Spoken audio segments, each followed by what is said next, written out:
Daniel McDonald? Here in regards to that matter, so Excuse me? I'm here in regards to that matter. Okay, are you, you said I'm here. Who is I? Who are you? Living man. Well, if you're talking to me, I suppose you're living. I hope you're living. I'm assuming. There's nothing funny. Who are you? My name's Roman, sir. Roman? Yes. Hello. Are you an attorney? Yes. Well, unless you're an attorney, you don't need to represent Mr. Daniel McDonald. You can have a seat. You said Roman? Yes. And you're not an attorney? Yes. What's your relationship to Mr. McDonald? Depending. But you're not a member of the Florida Bar? Yes. Are you a member of any state bar? Yes. Did you go to law school? Yes. So how are you representing Mr. McDonald? I would just like to ask some questions in regard to that matter, sir. You can answer my questions regarding that matter. What's your last name? McDonald. So your name is Roman McDonald? Yes. And are you related to Daniel McDonald? I just go by Roman, sir. You just told me that. Are you related to Daniel McDonald? Yes, that the name on your docket is in relation to me. Yes.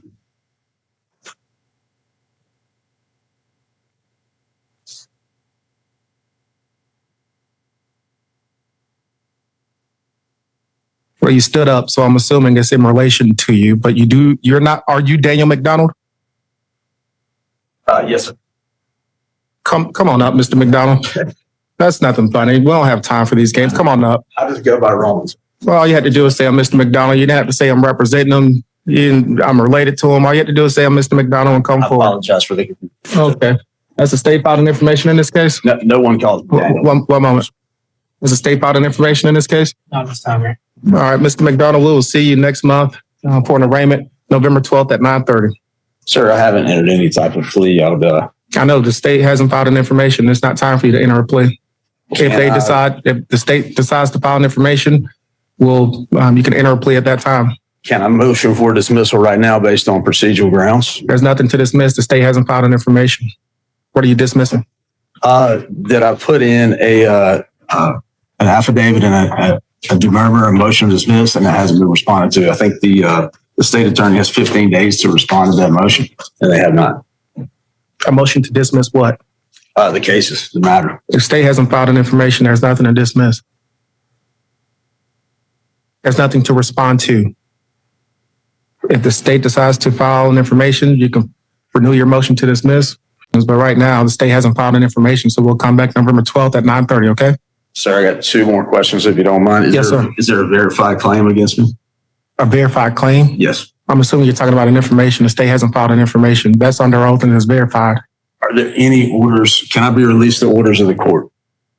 Were you arrested? Yes. You're not in jail?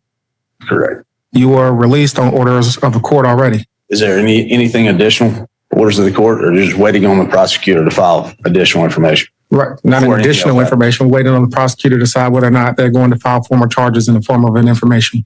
If they do, you can enter your plea. And if you want to file a motion to dismiss, we'll set it for hearing. Is there any reason why they hadn't filed any already? That's none of my concern. They have a statutory period of time to file an information. And if that time comes or goes, we'll address it. But right now, they haven't filed an information.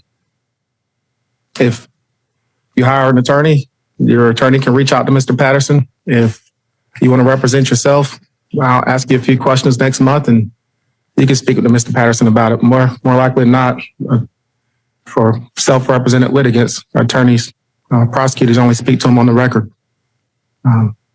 So we'll come back next month at 9:30, okay? Sir, my only problem is I live 6 hours away. Oh, all right. You can always hire an attorney and they can file a notice of appearance and written plea of not guilty for you. If you want to seek the services of the public defender's office, you can fill out an application. The clerk will determine whether or not you're indigent. And if you are, I'll appoint the law office of Henry Mark Sims to represent you. And Mr. Hill knows exactly what he's doing. He can contact my office and file a waiver of presence or ask that you appear by Zoom. But right now, we'll come back November 12th at 9:30. I would, if there's any way possible, I'd like to handle these matters today. Handle what matter? Any matters. in regard to that name. And I know you have business to attend to, so I'll Yes, sir. hold you up, but No, you're not holding me up. We are attending. it's not easy to take 2 days off work to be here and then nothing happened. Well, I just told you what you can do. So we'll see you November 12th at 9:30. Thank you. You can sign this notice. Mr. Bowd, it's your appearance for Mr. Schomer. Your Honor, for the records, Jeff, about very obvious. With Mr. Stover, sir, you tell the judge your name for the record, please. And it's Sean. Thank you. Hold on just a minute. Just so you know, we told Mr. Smith we'll just give him a notice. Yeah, thank you. We'll let you know what the date is. I think I can. Okay. I got it right up right here from Mr. Smith. All right, guys, today we're stepping inside a courtroom where a routine hearing quickly turns into a confusing exchange. A man introduces himself as Roman and appears to be speaking on behalf of Daniel McDonald, leaving the judge trying to figure out exactly who is standing before him. As the questioning continues, the truth finally comes out: Roman and Daniel are the same person. But the surprises don't stop there. The defendant then pushes for answers about dismissals, claims, and pending charges, only to discover that prosecutors haven't even formally filed the case yet. After a long discussion and a 6-hour trip to court, he leaves with little more than another court date and growing frustration. I don't know why there's two. Oh, no. It's just an adjournment. Yeah, adjourn for discovery. It's gonna be in person, just so you know. Remember, you did a sentencing, Mr. Louder changed to. Yeah, Delauder's not a pretrial day. That's fine. Yeah, so this will be a different date. Absolutely. Okay, all right. Your Honor, today's the date and time set for violation of probation. I've got two files. I've got a file ending in 1182, and I've got file ending in 1648. Your Honor, the violation of probation is he picked up new charges. I'm not addressing the new charges because he has a retained attorney Right, on the new charges. and a date to come back on that file. Right. Right. But he has an issue today, Your Honor. So that's not the only issue today. The new charges are an allegation that they would be a violation of probation, but my indication from the probation department is that Mr. Schomer has not done anything I've told him to do.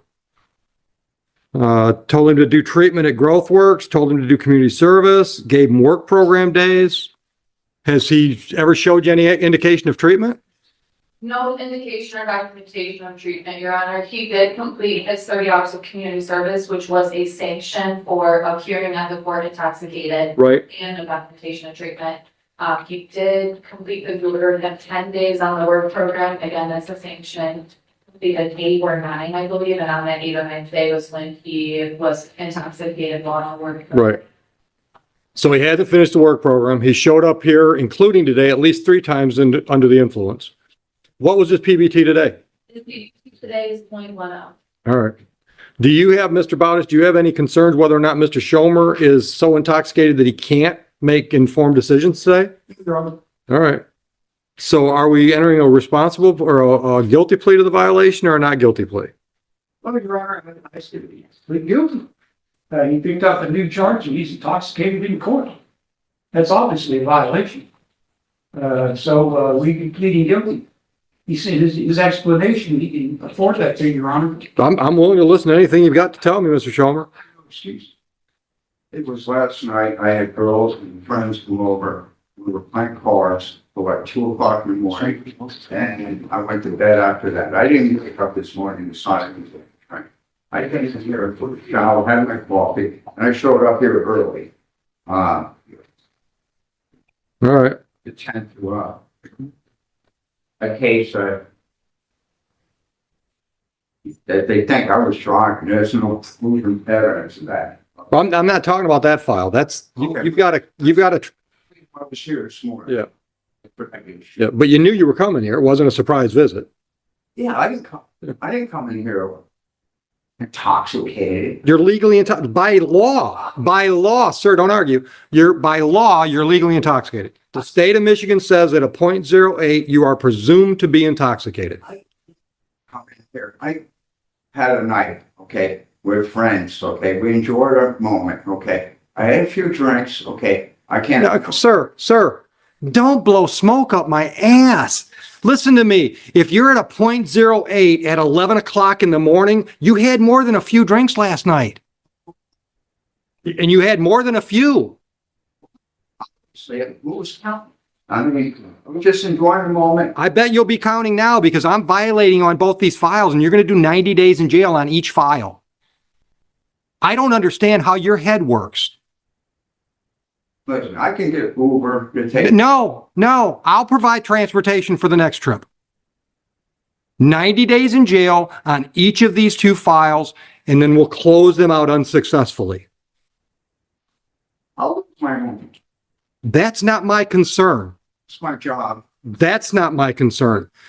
Sir, I have given you every leeway. I didn't do this intentionally.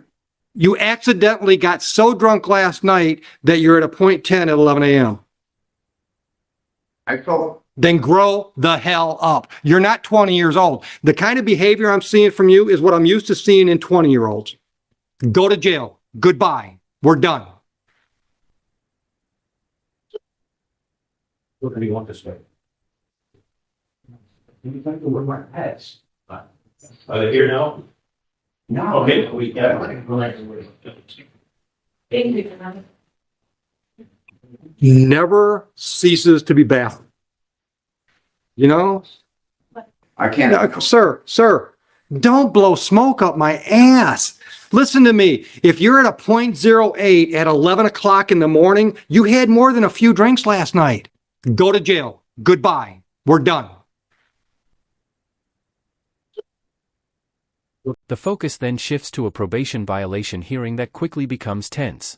Court officials describe a pattern of missed requirements, previous sanctions, and repeated appearances while under the influence. Matters escalate when the defendant tests above the legal alcohol limit before the hearing. Trying to explain that he simply spent the previous night drinking with friends, he finds little sympathy from the judge. As the excuses continue, the judge openly challenges his story, arguing that the alcohol reading tells a very different version of events. The confrontation reaches its peak when the judge imposes jail time on both files and abruptly ends the hearing, delivering the most memorable moment of the entire courtroom session. Like the video, subscribe to the channel, and we'll see you in the next video.